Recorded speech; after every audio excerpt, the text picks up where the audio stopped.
안녕하세요. 네. 오늘은 우리가 신앙생활을 계속 같이 하느님과의 보다 깊은 사랑을 나누는 것으로 이야기해 오면서 7번째 강의가 되는데 이제 거의 오늘로서 이제 하나의 결론을 만들어 보았으면 하는 생각에서 이제 우리 신앙생활의 열매가 그렇듯이 사랑하십시오라는 제목으로 여러분들하고 같이 1시간 동안 이야기를 해보려고 합니다. 우리가 결국은 하나님의 사랑에 의하여 흡족해진 존재라고 할 때 우리가 세상에 대하여 할 수 있는 일이 무엇인가 하는 것이죠. 결국은 사랑을 사는 것이죠. 우리가 이제 지난번 어떤 이야기를 통해서 어머니의 사랑을 잠깐 얘기했었지만 그건 올바른 의미의 사랑이라고 말하기는 좀 어렵지 않느냐. 왜냐하면 집착이기가 더 쉬우니까. 그러니까 이 세상에서 나는 너를 사랑한다. 그러니까 네가 그에 상응한 대가를 나한테 지불해라. 이건 사랑이 아니고 사실 거래죠. 그래서 여담이지만 몇 년 전인가 미국의 가수 중에 하나 바브라 스트라이젠드라는 여자가 뉴욕에서 자기 기념 콘서트를 할 때 그 사람이 이제 칼 융에 대해서 많이 심취를 했던 것 같아요. 자기 문제를 극복하는 뜻에서도 그랬을 거고, 또 이제 큰 이슈 중에 하나가 소위 여성 문제 아닙니까?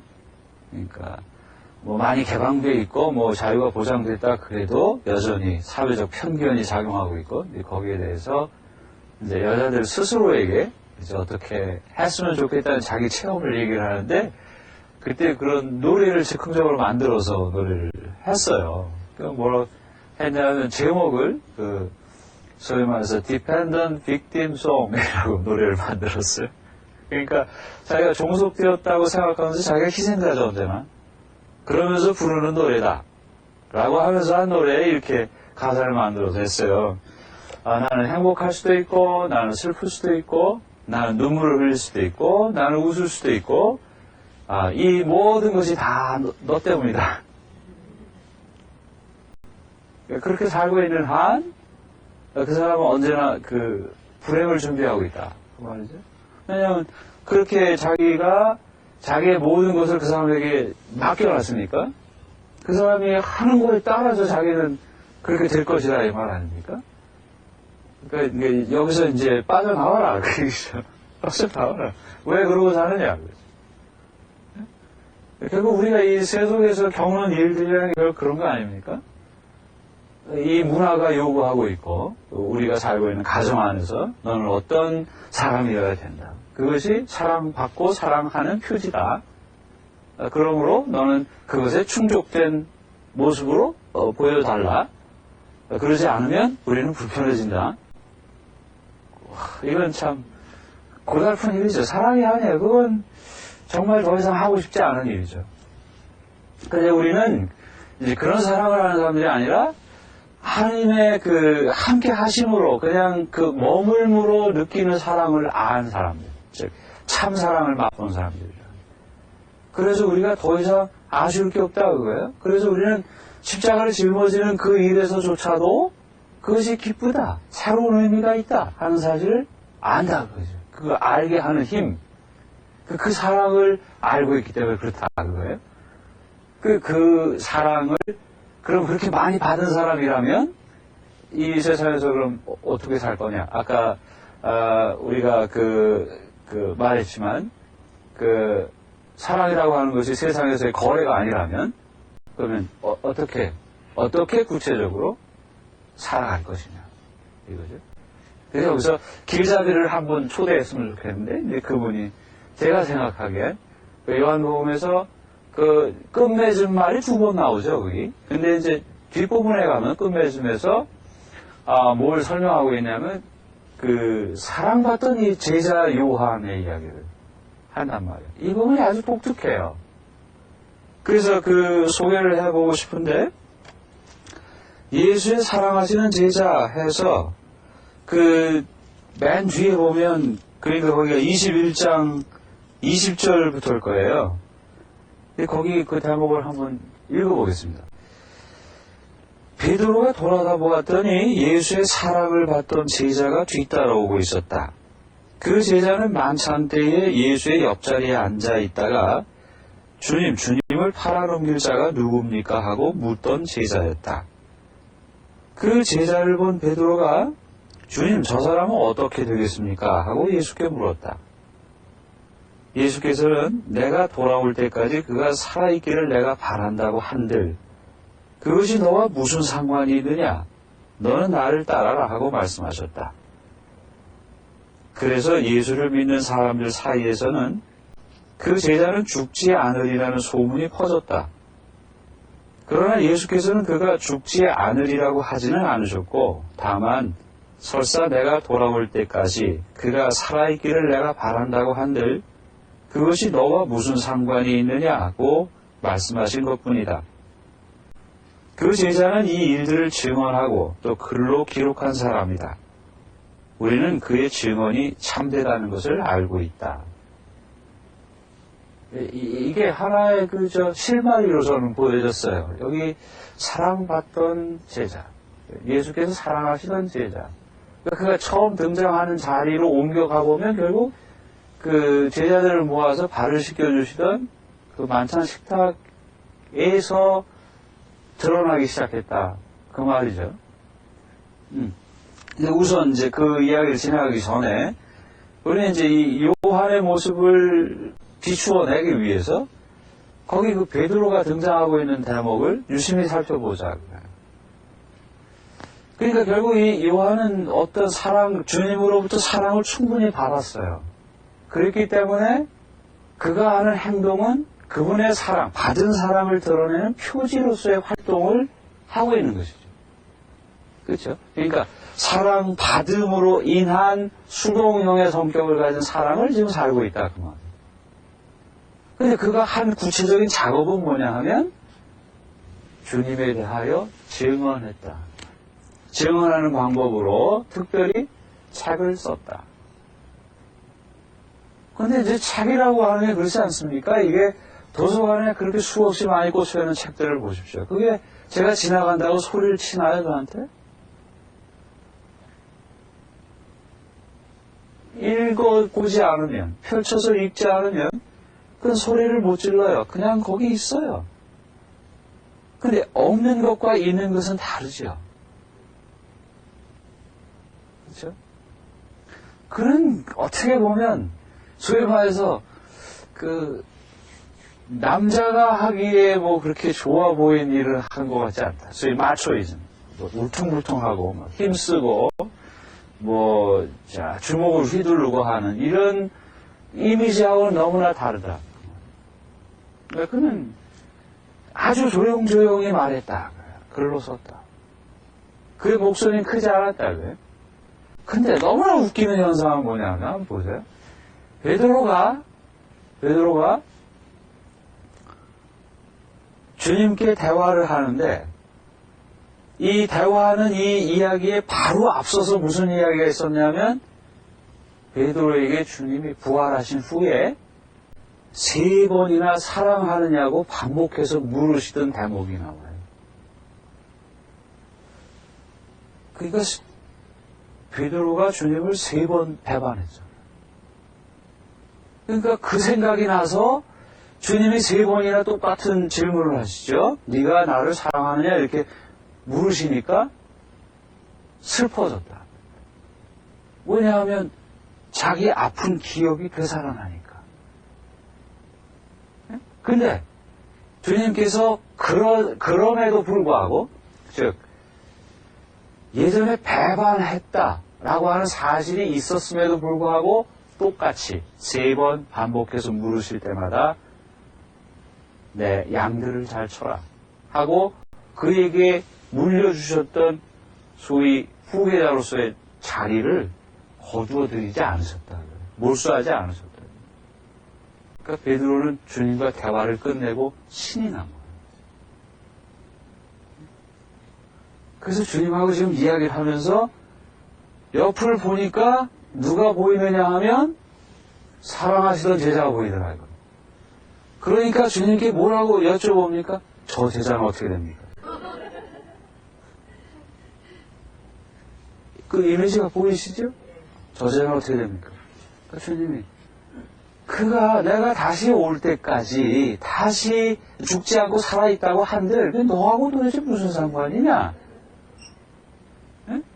그런데 소문은 뭐라고 났냐면 죽지 않을 것이다 라고 소문이 났다 그거예요. 누가 냈어요? 그럼 그 소문을. 그러게 여쭤본 게 베드로밖에 더 있어요?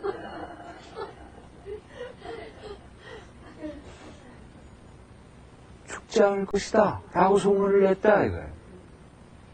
그럼에도 불구하고 요한은 어떻게 자기 책에 글을 쓰고 있는가 하면 주님께서 그 제자가 다시 오실 때까지 죽지 않으리라고 말씀하시지 않았고 그것이 너와 무슨 상관이 있느냐고 말하셨을 뿐이다 라고 그분이 하신 말씀을 조금도 손상시키지 않고 기록해 놓더라 그 말이에요.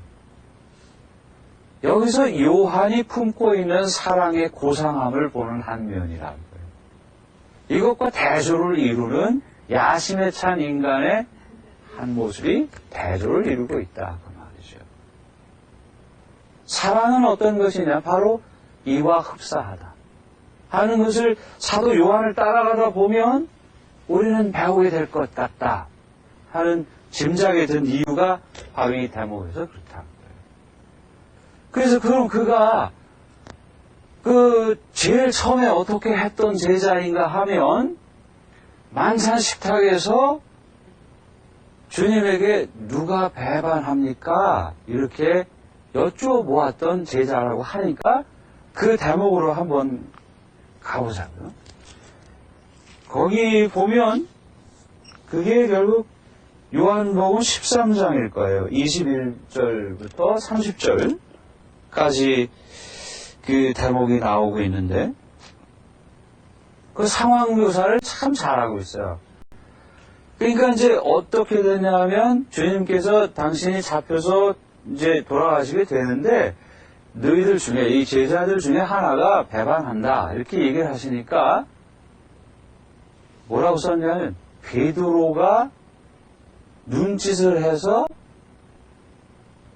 옆에 앉아있던 제자들로 물어보라고 했다. 이거. 예? 그러면은 이렇게 식탁을 하나 그려봅시다. 이렇게. 그 예수님이 여기 앉아계시다 치고 그러면 분명히 여기 요한이 있었겠죠? 그러면 베드로는 어디 있었겠어요? 아니 이 사람들을 다 보는 자리에 가 앉아 있어요. 예? 이쯤 있었겠죠?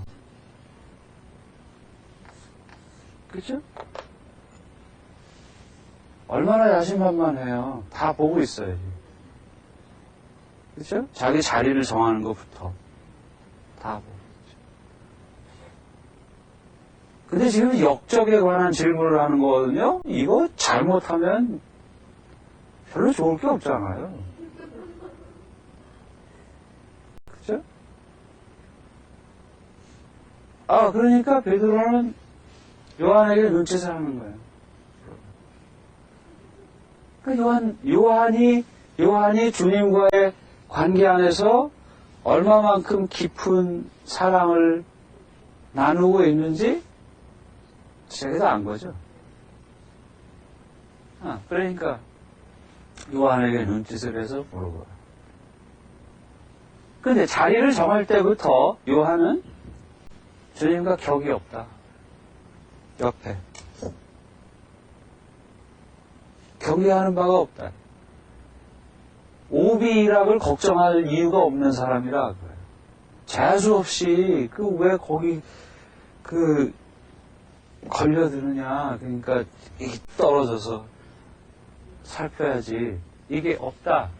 경계심이 없다. 옆에가 있다.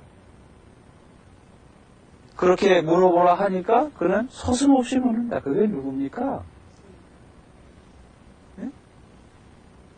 여기서 그 사랑받는 사람의 행동 양식이 어떤지 한 면을 보게 된다. 그 말이죠.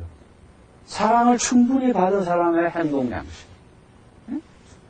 왜 이것을 그 격이 없는 순수함이라고 한번 표현을 보면 어떻겠나. 격이 있다고 하는 것은 자기가 갖고 있는 기대치가 있다는 말이에요. 결국 십자가를 짊어진다 그러면 이 세상에서 우리가 십자가를 짊어진다고 할 때 지금 순교를 요구하는 시대가 아니잖아요. 우리더러 뭐 종교를 믿으면 죽인다고 하는 사람이 없잖아요. 그러니까 목을 내놓고 뭐 그렇게 십자가를 짊어질 일이 우리는 없단 말이에요. 또 살아가고 있는데 그 목을 뭐 몇 개나 달고 있다고 매번 목을 잘라요? 아니야. 그러면 살아있는 중에 십자가를 짊어지는 게 무슨 의미냐? 결국은 자기가 마땅히 기대할 수 있는 것조차도 포기하는 것을 십자가를 짊어지는 거라고 할 수 있지 않겠냐고. 자기가 죽는 거라고. 왜냐하면 내가 마땅히 권리 주장을 할 수 있는 것임에도 불구하고 내가 포기한다. 내 기대치를 포기하겠다라고 하는 것이 결국은 십자가를 짊어지는 거죠. 네? 그와 같이 그런 격이 없다 이거예요. 격이 없으면 곧 기대하는 바가 없다 이거. 달리 내가 사랑받고 있는 표지를 주시오. 그러니 나를 왕이 돼서 오실 때 나를 총리로 써주시오. 이거하고 상관이 없다 이거예요. 그는 그냥 그분과 같이 있습니다. 그게 사랑이라 그 말이에요. 그러니까 그 사람은 행동에서 거침이 없죠. 자유롭죠. 얼마든지 자유롭죠.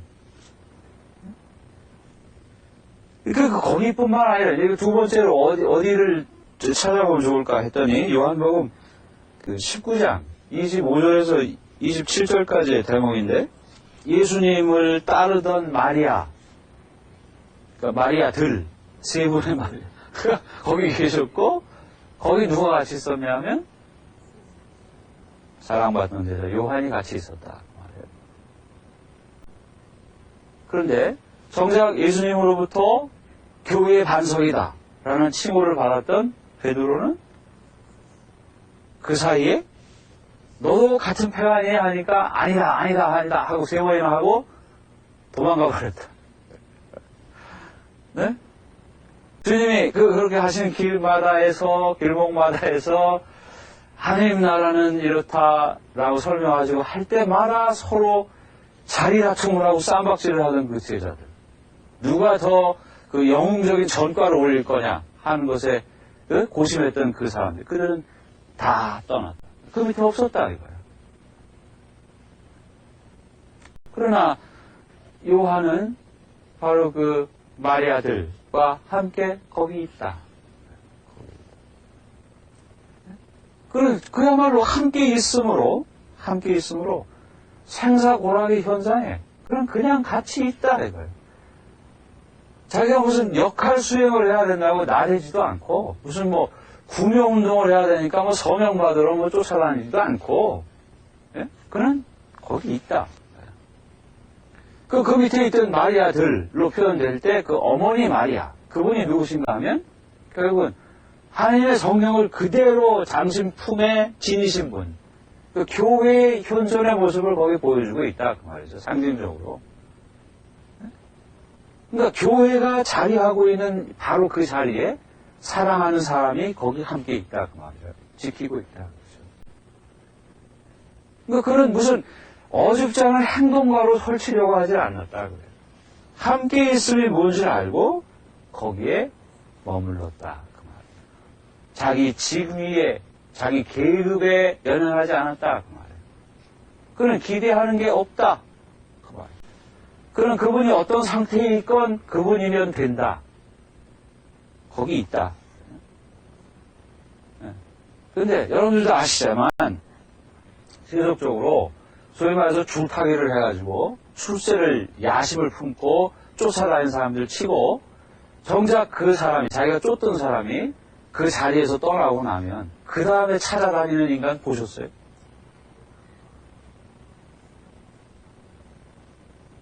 없죠.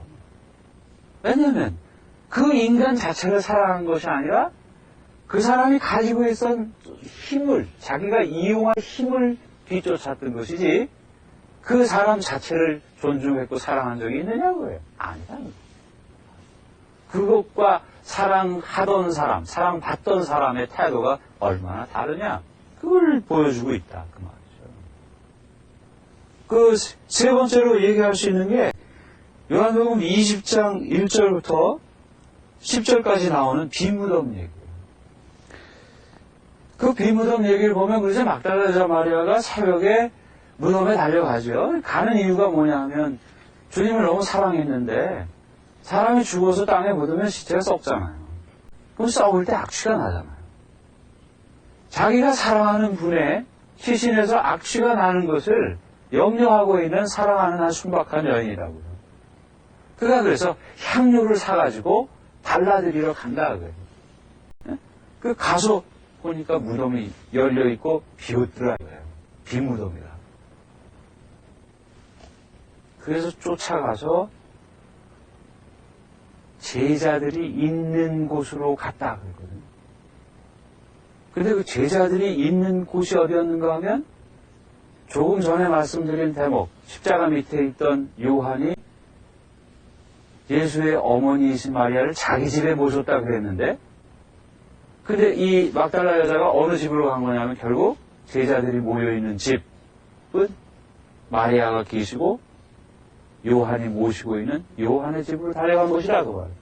그거 왜냐하면 그 뒤에 나오는 대목으로 보건대 그 소리를 듣자마자 잽싸게 몸을 달려서 달려간 사람, 무덤에 먼저 다다른 제자가 누구냐면 요한이었다. 요한이었다. 근데 요한이 어떻게 했느냐 하면 뒤따라오는 베드로가 다가와서 먼저 들어가 보도록 기다리고 서 있다. 그 여기서 뭘 엿볼 수 있습니까? 어느새 도망갔던 그 제자들이 다 요한의 집에 몰려온 거예요. 그죠? 그 요한은 그 혼란스럽고 그렇게 다 산산조각이 난 교회를 붙잡고 있었던 그 고리와 같은 존재였다. 마치 노래 가사에도 있듯이 저 험한 세상을 이어보는 다리와 같은 존재라. 그러니까 떠나갔고 숨었고 했던 제자들이 그 집에 찾아오게 됐다. 거기 모여있다. 근데 그 요한이 어떻게 행동하느냐 하면 행동 양식이 주님에 관한 소식을 듣자마자 그런 민첩하게 뛰어간다 이거예요. 주저함이 없다 이거예요. 행동 거지에. 그럼 거의 자동으로, 그분이라면 거의 자동으로 향한다 이거예요. 그리로 달려간다 이거예요. 쏜살같이. 그러나 그에 반해서 베드로는 갈등이 있다 이거예요. 마음 안에. 여전히. 그러니까 걸음이 늦다 이거예요. 마땅히 자기가 후계자잖아요. 자기가 먼저 뛰어가야죠. 밤을 새도 지가 새야지. 시신을 걷어도 지가 걷어야죠. 후계자니까. 근데 굶뜨다 이거예요. 굶뜨다. 네?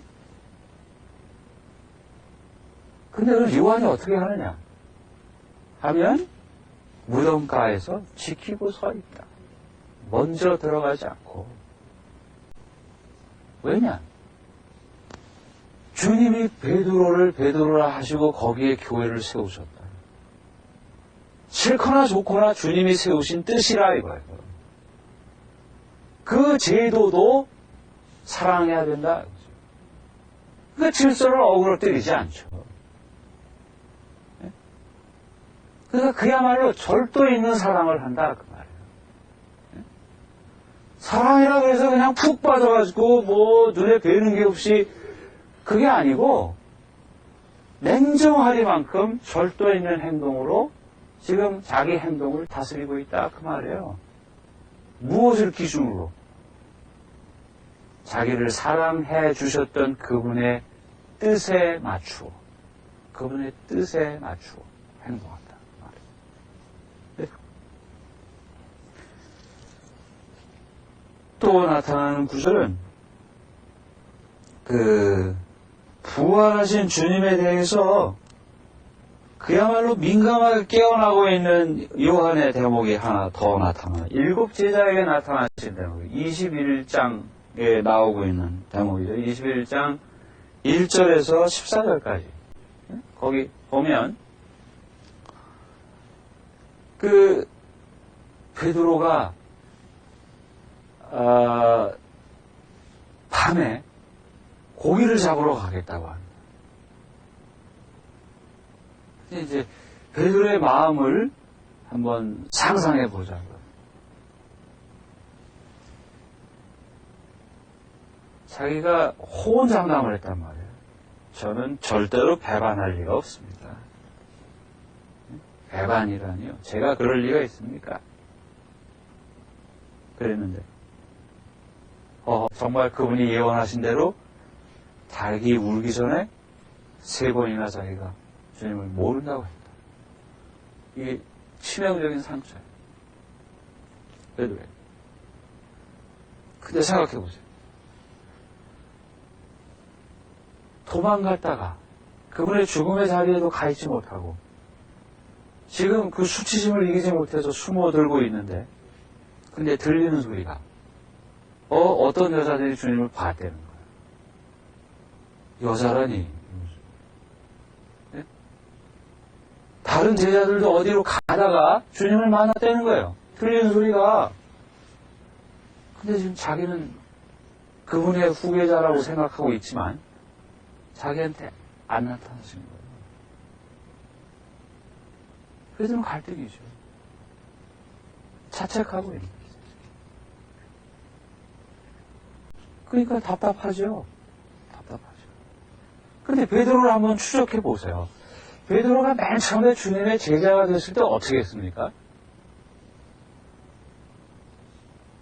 그때도 고기 잡던 일, 자기가 익숙한 생업, 밥벌이 하던 일을 통해서 주님을 만났다고요. 그렇죠? 그때도 무슨 일이 있었는가 하면 밤새면서 고기를 잡으려고 그물을 쳤으나 한 마리도 못 잡았다. 근데 주님이 가서 쳐라 그랬더니 가서 칠 때 곱게 말을 하고 갔나요? 밤새 그물을 쳤느니 뭐 어쨌느니 해가면서 그래도 한번 쳐보라니까 가긴 갑니다. 이러고 가서 그물을 쳤는데 그물이 터질 만큼 많이 잡아서 다른 배에도 나누어 싣고 들어갔다.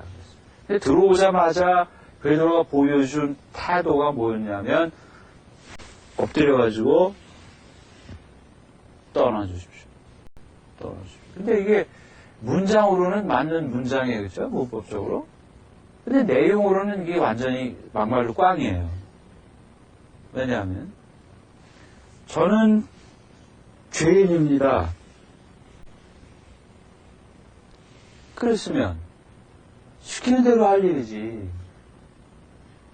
주님대로 뭐 가시오 마시오가 뭐예요 지금? 그렇죠? 전 죄인입니다. 당신 처분에 맡깁니다. 그게 맞는 내용이죠. 근데 저는 죄인입니다. 떠나주시오. 아니 누구들을 떠봐라 말아요 지금. 근데 주님이 뭐라고 하셨는가 하면 너는 날 따라라. 결국 주님의 제자 중에 우두머리가 될 수 있었던 이유도 그분이 따라라 했을 때 따랐기 때문에 그렇게 된 거예요. 따랐기 때문에. 그리고 나를 누구라고 하더냐 사람들이. 그럴 때 뭐 엘리야라고도 하고 뭐 예언자 중에 하나라고도 하고 뭐 어쩌고 저쩌고 그런다. 그러니까 주님이 그럼 너는 나를 누구라고 생각하느냐? 그랬을 때 선생님은 살아계신 하나님의 아들 그리스도이십니다. 그랬더니 주님께서 하신 말씀은 정확하게 하면 너는 참 복이 있다. 네? 하늘에 계신 내 아버지께서 하나님께서 너에게 그렇게 말하도록 가르치셨다. 그렇기 때문에 네가 복이 있다. 그래서 이제 내가 그렇다면 너에게 베드로라 이름을 짓겠다. 그리고 그 위에 내 교회를 세운다. 그러셨어요. 그럼 지금 주님이 하시는 말씀이 뭡니까? 베드로라는 인간을 보고 하신 말씀이 아니라 베드로라는 인간 안에 활동하고 계신 아버지의 현존을 보시고 당신 뜻을 거기에 합하여 교회를 세우신다. 그 뜻 아니에요. 또 이게 예수 그리스도께서 추종하시는 건 뭐냐면 아버지의 뜻의 성취지 베드로 출세시키는 일에 그분이 지금 몰두하시는 게 아니라고요. 근데 베드로는 못 알아듣는 거예요. 그래서 어떻게 하느냐면 주님께서 순환 예고를 하시면서 당신의 거룩한 변모 사건을 보여주실 때 베드로를 중심으로 모세와 엘리야 양쪽 옆에 서고 큰 아름다운 모습을 보니까 베드로가 뭐라고 하냐면 주님 여기다 초막 셋을 짓고 여기서 삽시다.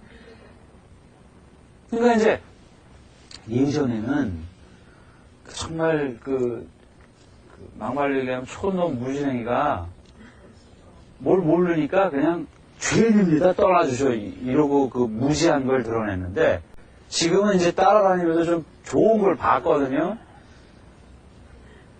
근데 이게 참 좋은 겁니다. 이러니까 이 좋은 거니까 한번 여기서 살아봅시다. 여전히 그의 태도는 변한 게 없고 붙잡으려고 한다. 그렇죠? 자기가 주도하려고 한다. 그러자 다 사라져서 안 보이고 주님께서 가자. 하늘에서 들리는 소리는 내가 가장 사랑하는 아들이니 떠들지 말고 그의 말을 들어라. 그래서 데리고 내려오신 거예요.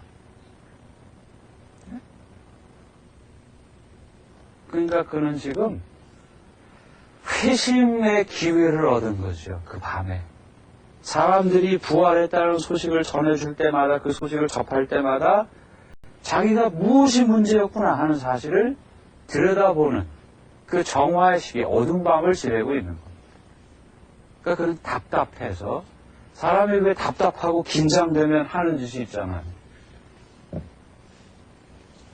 고추장에 밥을 들여 먹든 예? 옛날에 익숙한 것. 예? 그리로 돌아가죠. 귀소 본능이라고 합니다. 예? 그러니까 한밤중에 고기 잡으러 가겠다. 또 나간 거죠. 예? 근데 거기 가서도 고기가 잡히나요? 헛손질이죠. 근데 호숫가에서 소리 지르는 사람이 있었다. 배 오른편에다가 쳐봐라. 그때 옆에 있다가 주님이시다! 이렇게 소리친 사람이 있다. 그게 누구냐면 요한이라. 그러니까 사랑받은 사람은 뭐 하는 사람이냐면 귀 밝은 사람이야. 예? 눈 밝은 사람이야. 그러니까 깨어난 정신을 갖고 있는 사람이라. 누구에 대하여? 사랑하는 이에 대해서 깨어있는 사람. 그 소리 지름, 새벽에 소리 지르는 그 소리를 듣고 누군지 알아차린다. 그분이시다. 그게 사랑받는 사람의 태도라. 행동하는 방식이다. 원리다. 그러죠. 네? 그 다음에 그가 이제 책을 썼다는 이야기를 우리가 같이 했죠. 책을 썼다. 주님에 대하여 책을 썼다. 책을 쓸 때 아까 말씀드린 대로 그는 철저하게 주님의 뜻에 맞추어 주님의 뜻을 손상시키지 않는 뜻으로 써내려간다. 제가 여기서 사랑받은 사람이 갖게 되는 그 사랑의 표지로서 드러내는 반응으로서의 사랑, 그분에게 응답의 태도로서의 사랑이 어떤 성향을 가진 것인지 짐작이 가잖아요. 그죠? 그건 다분히 수동적이죠. 다분히 수동적. 그래서 다분히 겸손한 태도에서부터 출발합니다. 자기가 일체의 주도권을 다 포기하고 있어요. 일체의 기대치를 갖고 있지 않아요. 그는 무엇 하는 사람이어야 될 이유가 없어요. 자기 역할과 자기 기능을 걱정하지 않아요. 언제 어디에 무엇으로 던져져 있건 그는 거기서 만족해요. 어떻게 만족하느냐 하면 그분의 사랑 안에서 자기가 누리고 있음, 함께 있음을 그저 안다. 거예요. 그 알므로 그는 충분하다. 그 눈치를 볼 이유가 없다. 그러니까 오늘은 청소부고 내일은 주방장이고 모레는 저기 큰 병원에 그 남자 보조 간호사고 상관없다. 다만 그는 그 모든 걸 통하여 무엇을 하고 있는가 하면 자기가 섬기고 사랑하는 분이 얼마나 사랑 가득한 좋은 분인지를 자기 몸을 통해서, 자기 행동을 통해서, 자기 말을 통해서, 자기의 그 고상한 인품을 통해서 사람들에게 증언하는 사람이다. 그 안엔 정말로 절제되고 절도 있고 정말 품위 있게 완성된 성숙한 사랑을 살게 된다 그 말이에요. 그러니까 거기다가는 딱지를 붙일 수가 없다. 뭐 하는 사람 또는 무엇이라고 이름 붙일 수 없는 바로 그 사랑을 한다 그 말이에요. 여러분은 어떻게 하시겠습니까?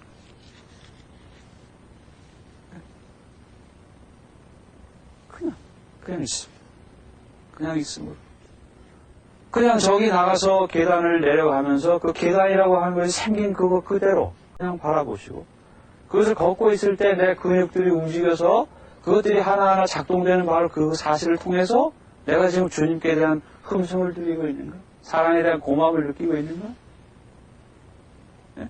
왜냐하면 나의 몸가짐 하나하나가 그 사랑을 드러내는 증거이니까. 내가 표현하는 수단을 무엇으로 사용하건 간에 그분의 사랑을 드러내고 있는 사람이면 촉하다. 근데 우리나라에는 너무나 상표가 많다 이거예요. 가짜 상표가 너무 많다 이거예요. 무슨 표를 붙이지 않으면 그거는 교회 안에서조차도 의미 없는 것으로 여겨진다 그거예요. 그래서 나는 이 교회에 살아있는 한국 교회에 살아있는 요한들에게 소리쳐주고 싶은 거예요. 내가 그대들을 알고 있다고. 응? 나도 그 삶의 유형을 사랑한다고. 그러니까 결국 혼자가 아니니까 기죽지 말라고 내가 소리쳐주고 싶은 거죠. 바로 그들이 교회가 산산조각으로 흩어지고 부서질 위험에서 그들이 교회일 수 있게 지켰다. 사람들과 사람들을 서로 손잡고 붙잡고 있었던 힘이다 그거예요. 거기다가 무슨 상표를 붙입니까? 그 사람이 뭐예요? 뭐 요새 CEO라는 말이 하도 유행하니까? 최고 경영자? 무슨 상관이냐고요? 최고 경영자?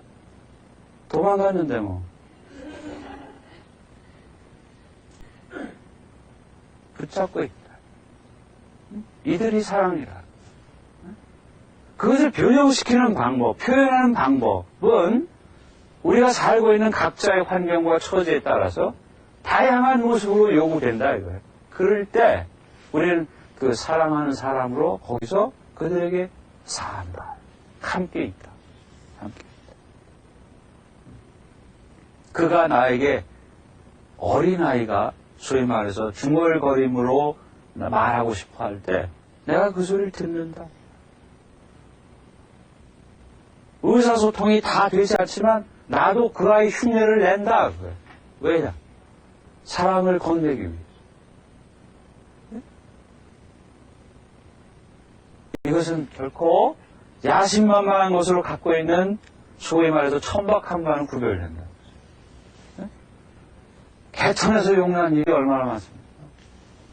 제가 염려하는 것은 그 개천에서 난 용들 때문에 하늘이 개천될까봐 겁나는 거예요. 기왕에 용이면 용다운 품위를 가져야지. 천박함을 하나도 못 고치고 그냥 거기서 그러면 더러워진다. 아니죠. 고상하게 바뀌어야죠. 절도 있게 바뀌어야죠. 정말로 세련되져야죠. 그 사람을 보면 정말 그 고상하게 완성된 인품에 고개가 숙여질 만큼 그렇게 정말 아름다워야죠. 그렇게 되어져야 됩니다. 그런 형태로 우리가 뭐 미국 사람들이 뭐 어떻다 욕하지만 제가 만나고 본 사람 이야기를 소개하고 싶어요.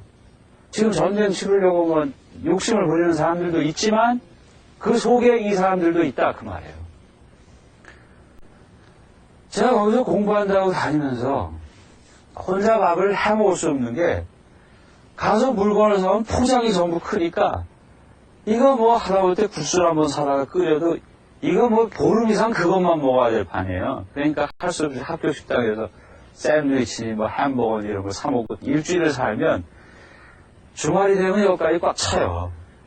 그래 이제 된장찌개 생각이 나니까 한식당으로 찾아가죠. 하루는 찾아갔는데 가서 막 주문을 하고 밥을 먹으려고 하는데 문을 쭉 열고 들어오는데 꼬맹이 둘이서 계집아이 둘이서 걸어 들어오는 거예요. 근데 보니까 쌍둥이에요. 근데 한국 애들 같아요. 그때 가슴이 뭉클했어요. 근데 그 뒤에 따라오는 사람들이 누군가 하면 미국인 부부였어요. 근데 이 옷 차림으로 보건데 그렇게 화려해 보이지 않았어요. 작업복을 입고 그대로 아이들을 앞세우고 왔어요. 그래서 식탁에 앉아있는데 옆 식탁에서 메뉴판을 놓고 아이들에게 설명하는 거예요. 말을 하기를 오늘은 어떤 음식을 먹어볼래? 아이들이 거기가 싫었던가 봐요. 그런데 그 아이들을 달래느냐고 그 부부가 그렇게 말했어요. 아니야. 그래도 노력해야 돼. 너희들은 한국 사람이야. 그러니까 너희들과 똑같은 한국 사람들이 어떤 음식을 먹는지 너도 배워야 돼. 너희들을 여기 자주 데려오는 이유는 우리가 늙어서 죽은 다음에라도 네가 누군지 올바로 알고 너와 더불어 힘 안 들이고 같이 살 사람들이 누군지 이해하도록 하기 위해서 난 너희들 여기 데리고 온 거야.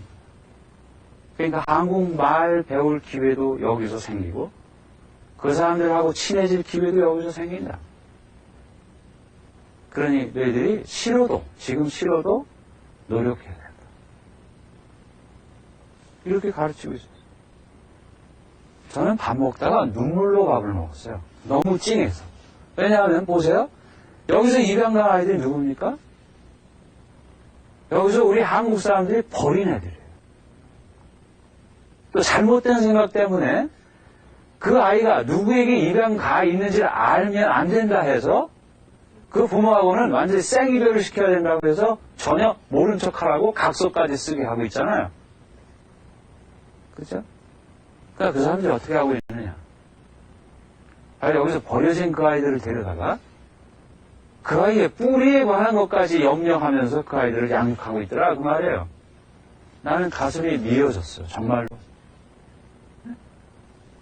그래서 그 웨이트리스를 불러가지고 그렇죠. 제가 다 먹고 나가면서 야, 저 테이블에 얼마나 돈이 나왔느냐 내 거 계산할 때 같이 좀 해라.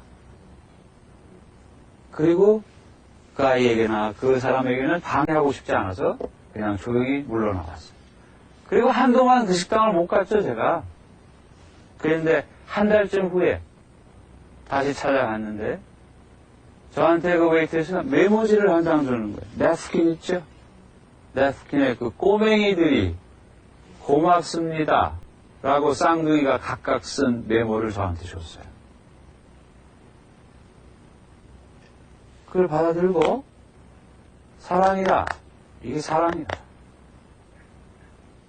살아있는 사랑이에요. 그죠?